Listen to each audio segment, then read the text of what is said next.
You are Locked On Cougs, your daily podcast on the Houston Cougars, part of the Locked On Podcast Network, your team every day. Locked On Coogs, Parker Ainsworth here, talking about the three matchups to keep an eye on in this one. And honestly, if Houston wins this first matchup, I think they might win the game in and of itself. Sincere Brown is a tremendous wide receiver at Colorado. 6'5", long strider, wins jump balls, eats up turf as he's running. Started off at South Florida, spent a year at Campbell, and is now wrapping up his college career with Coach Prime out at Colorado. He's got a lot of film where it's just like, hey, Sincere Brown's down there somewhere, throw it up there, right? And he's really good. I don't mean this in a way it takes away from it. If Latrell McCutcheon can win that matchup, and I think he can, that might ice the game right there. Right now, I do think that that's the kind of receiver that Latrell McCutcheon does well with. He's big, tall, strong, straight line fast. Sometimes the smaller, twitchier guys are a little more challenging.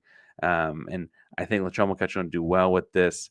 I could also see, though, because McCutcheon plays a lot of boundary side, you could see Zelmar Vader maybe tracking Sincere Brown side to side. Zelmar Vader is 6'3" and change, a long athlete, so that height difference is pretty minimal there. You also saw Vader. I mean, he led all Power 4 defensive backs in coverage grades after week 1. Obviously, that changes against Rice. They don't have many coverage opportunities against Rice, but I think that is a matchup that Houston should look to win. So I think it'll be Latrell McCutcheon. I could also say being Zelmar Vader. Truthfully, if it's Mark Stampley, whoever it is, I think that Houston's got to be physical with him at the line of attack, at the line of scrimmage, trust your pass rush, and ultimately compete in jump balls. Now, Sincere Brown's going to win some plays. The guy is really good. He's probably an NFL player, even with the background being some smaller institutions before Colorado. They just don't make guys that big to play receiver, right? Like that played really well. And so he's going to get a look. And he does win jump balls. I think the deal is to continue to compete with him, win more times than you lose, and win more times with those reps than you lose. And then also, like, really, really in the end zone and stuff like that, like, get physical. He's going to be a physical receiver. Get physical. Similarly, the inverse of this to me is Houston's Tanner Koziol versus, I think it'll be Carter Stoudemire. Now, Stoudemire is only 5'11", but a strong safety type guy with good coverage skills. And I think he'll be able to keep up with Koziol that way. Koziol's got to win this matchup, right? Carter Stoudemire has played the free safety spot in the first game, but he's also been in the box a lot. And then that trajectory kind of got closer to even, where he was more even 50-50 between the two spots and the box and free safety in week 2. I wonder if he could be even more in the box in week 3. And, after a loss to Georgia Tech, if they're maybe thinking, hey, that's, close line scrimmage, make less mistakes, right? Those kind of things tend to happen with safeties as they move close to the line of scrimmage. Thus far, Carter Stoudemire has only given up 2 catches in man coverage. Now, they played Delaware and they played Georgia Tech. And as good as Georgia Tech is, they're not known for throwing it, right? But if Tanner wins this matchup, it's going to change the rest of the coverage stuff that Colorado wants to do. They do a lot of man coverages, man single high kind of stuff, etc. And if Tanner Koziol is winning his matchup, they've got to shift at least part of their field of play out of man into some more brackety kind of stuff, at least, if not maybe some cloud stuff to keep some help over the top and force him into it. Like him being able to bend the secondary as a tight end with receiver type hands and route running, if he can do that against Stoudemire, but whoever the safety is or whoever on top of him, really, I do think that Houston will, frankly, have a lot of offensive success, because then you're forcing Colorado to do a lot of stuff that they may have practiced for this week, but it's not like their bread and butter, not their MO, and frankly, not what they recruit to. They recruit to a man-to-man defense, right? And I think that is important when you're looking at such a crazy man-to-man matchup with Tanner Koziol. Can he win that matchup and force them to do something different outside of themselves? I'm looking forward to that one, because I think Tanner's got a really good chance there. And frankly, we know, if you watch any Houston Cougar football, last 2 games, kind of Weigman's going to get him the ball right? So that's the way that goes. Now, I mentioned man-to-man defense, and that gets me to my third and final matchup. Conner Weigman, quarterback, Houston Cougars quarterback, versus DJ McKinney, a defensive back from Colorado. Now, DJ McKinney is a big, strong, long, rangy corner. He also, for what it's worth, is I'd call him the number one man guy. I guess I got different results from different people when I was kind of asking them questions about this Colorado team. But I think of him as the number one defensive back, or certainly the number one corner.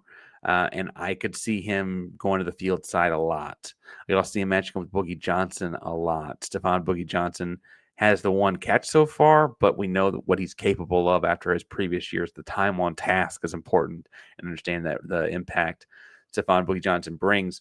Weigman, and I'm still high on him. I think people are way too quick to get out. Weigman does not like throwing into tight man coverage. Not many quarterbacks do, to be fair. It's not an uncommon quarterback trait. But a guy that's been hurt as much as he has not had a lot of experience doing it. And we tried to play hurt with it last year, and it didn't go very well. Playing as this man-to-man coverage is going to be interesting. And if Weigman can kind of throw his guys open, find those windows against DJ McKinney, their top corner, then the trickle-down effect of that is going to be pretty impactful as well. Ultimately, I think Houston's goal is going to be run the ball more than pass it, obviously, anyway.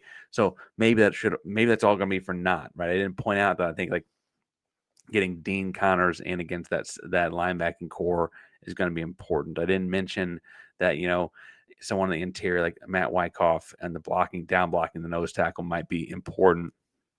And they probably all will be individually important, right? But I think that these one-on-one matchups really, again, who's covering Koziol, who's covering Sincere Brown, those are going to be important. And then I think that Weigman being able to beat some one-on-one matchups with his arm is going to be important for Houston too. And I know my tone might not sound optimistic. I usually am in a lot more optimistic spot by Friday. I'm getting a little nervous about this one. It's Big 12 game day, and Houston's 2-0. I'm going to go 3-0 for the first time in a long time. But also, I do think I think part of the reason I'm nervous is because I actually think it's possible, right? Like, look, I thought there was a path to victory against Oklahoma last year. I was happy that we were putting it on them, on like embarrassing them on national TV, kind of regardless of result, right? This year's different. This year's priorities are different. And I think that ultimately that makes it maybe a little more nerve-wracking, and these one-on-one matchups might be a little bit more important, right? In the way that unfolds. Now, I think McKinney and Weigman's gonna be interesting. You could put McKinney and Koziol, I guess, and really flip-flop my stuff around or whatever as I'm thinking about it. But I think he's too skinny. And I think that's why you're going to go the Stoutmeyer guy. Stoutmeyer is stout, no pun intended. I think that's just a well-named guy. But anyway, I want to get into what the stakes of this game are, why I have that nervous energy about it, why the line keeps moving, and all of that in the final segment before we get to the game. Before we get too far, today's show is brought to you by our buddies over at DripDrop. Now, it is going to be hot Friday night in the mid-90s, Houston humidity. It was kind of a cold start to September, and we're back into the heat like it never left. I'll tell you right now, DripDrop, that's the way to go with your hydration. Make sure that you get all the electrolytes that you need. Great flavors as well. Clearly, I drink them myself to stay hydrated in the Texas heat. If you use code LOCKEDONCollege, get 20% off your first order at DripDrop.com. That's code LOCKEDONCollege, LOCKEDONCOLLEGE, for 20% off your first order at DripDrop.com. Today's show is also brought to you by our buddies over at DoorDash.